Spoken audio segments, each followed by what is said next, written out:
السلام عليكم، كي دايرين؟ لاباس عليكم؟ هانيين؟ اموركم مزيان؟ نتمنى تكونوا بخير وعلى خير. اليوم غادي نصايب معكم مركز ديال الطماطم او مطيشه ديال الحك. كتجي ناجحه 100% وحسن من الجاهزه اللي كتباع. بقاو معايا تشاهدوا الفيديو. خديت واحد البانيو ودرت فيه الماء ودرت فيه مطيشه. غادي نزيد عليه دابا شويه ديال الخل باش اننا نعقموها، وشويه ديال الملحه. صافي غادي نخليها ترطب واحد 3 ساعات تقريبا، وغادي نزيد نشللها ونحيدوا لها هاد الوريدات. غادي نقيو ليها هاد الوريدات ونقطعوها ونديروها طيب ان شاء الله. دابا غادي نغسلها من هاد الماء اللي درت فيه الخل والملحه، وغادي نزيد نشللها ثاني مزيان ونحيد ليها هاد الوريدات.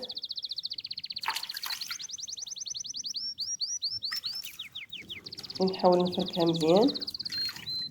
من بعد غادي نحيد لها هاد الماء وغادي نزيد لها ماء اخر باش تنقى مزيان، نغسلها بعد على الاقل واحد 3 المرات.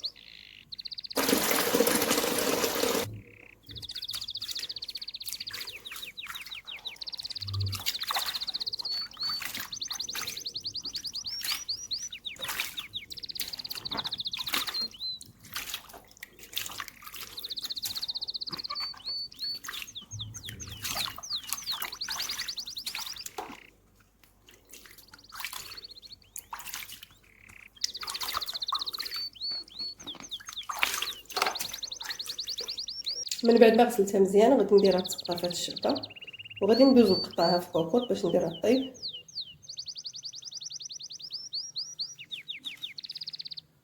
غادي نقطعها طروفه.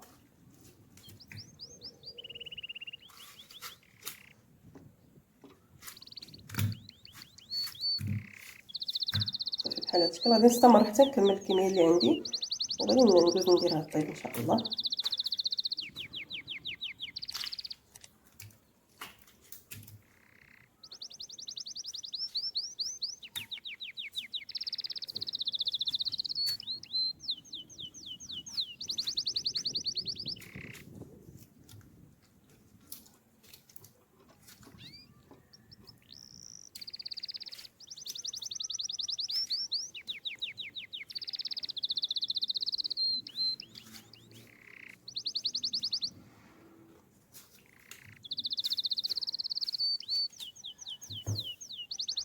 من بعد ما قطعتها على هذا الشكل غادي ندير نسد عليها ونديرها طيب.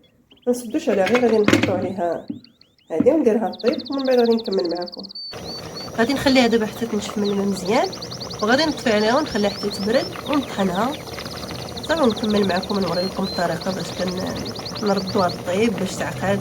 من بعد ما بردات غادي نزيد لها واحد المكون اللي غادي يعطيها اللون احمر مزيان. غادي نزيد لها واحد نص ديال البربه، غير النص. ندير انا غير نص ديال البربه صغيره باش ما تعطيناش تاني الحموريه بزاف ديال البربه. صافي غادي نطحن كلشي دابا.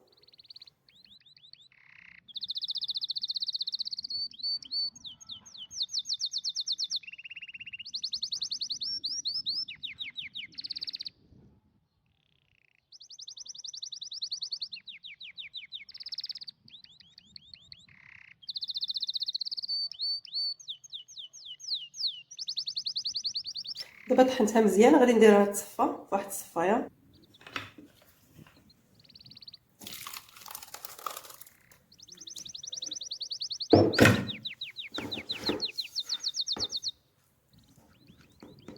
غادي نبقى عليها حتى تصفى كامله، وتبقى ليا غير الجلده ديال المطيشه والزريعه بحال هذا الشكل.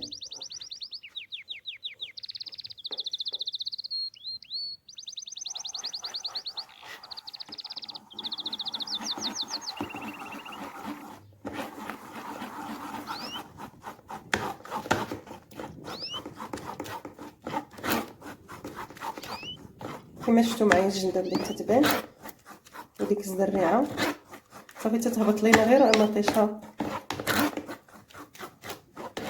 صافي من بعد غادي نردها البوطه ونخليها حتى تعقد مزيان. كتجينا تماما بحال ديال الحك، بحال ديال المطيشه ديال الحك كيف ما شفتوا. تتبقى غير هذيك الزريعه. صافي غادي نحيد هذا ونزيد ليه الكميه ثاني اللي باقا ليا.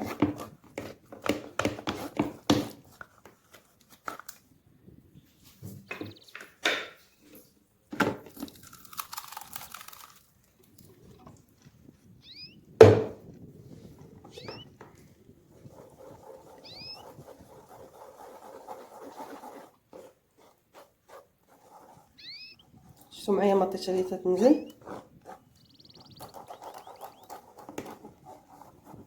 صافي غادي نستمر حتى نكمل وغادي نكمل معكم. صافي دابا صفيتها كامله، غادي نديرها فواحد الكاسرونه باش نردها البوطه باش تعقد وتركز ليا مزيان. صافي بحال هذا الشكل ان شاء الله تتجي كثيره، واللون ديالها كما شفتوا تيجي واحد اللون زوين احمر، وباقي غتعطي اللون مركز مزيان. ملي غادي نردها العافيه وتعقد مزيان. صافي غادي نحتفظ بهذا النص اللي بقى ليا. غادي ندير غير هذه الكميه تركز، وهذا غادي نديرو في بلاستيكات ونلوحو في مجمد. غادي نديرها على عافيه مهيله، ندير لها واحد شويه ديال الملحه غير شويه. صافي ونبقى عليها بالتحراك. صافي نبقى بالتحراك حتى تعقد. صافي مره نبقى نحرك.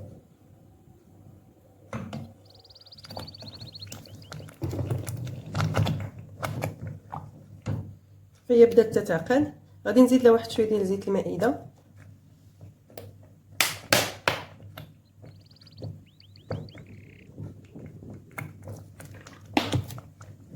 صافي وغادي نخليها حتى تنشف مزيان.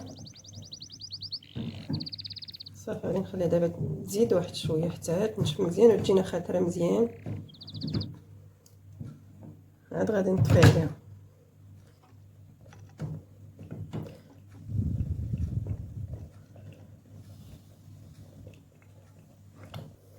صافي من بعد ما اختارت ونشفات من الماء كيف ما شفتوا تتجي عاقده وكتعطينا حتى هذا اللون الاحمر مزيان. حتى البربه كتساعدنا على هذا اللون، نحصلوا على هذا اللون. صافي غادي نخليها حتى تبرد وندير لها في قراعي معقمين ونديرها في المجمد. فيما نبغي نستعمل المركز ديال الطماطم غادي نلقاها واجده عندي. غادي ندير قرعه معقمه، ضروري ان القرع يكونوا معقمين. صافي غادي نعمر بحال هكا حتى تعمر.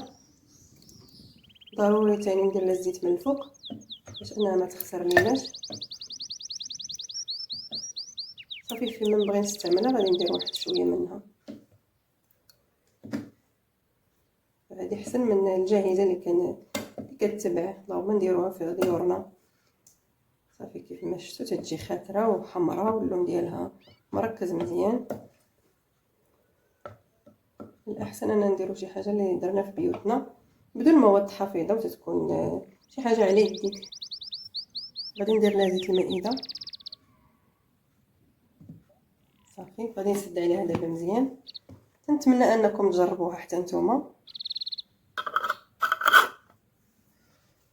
ضروري نسدوها مزيان.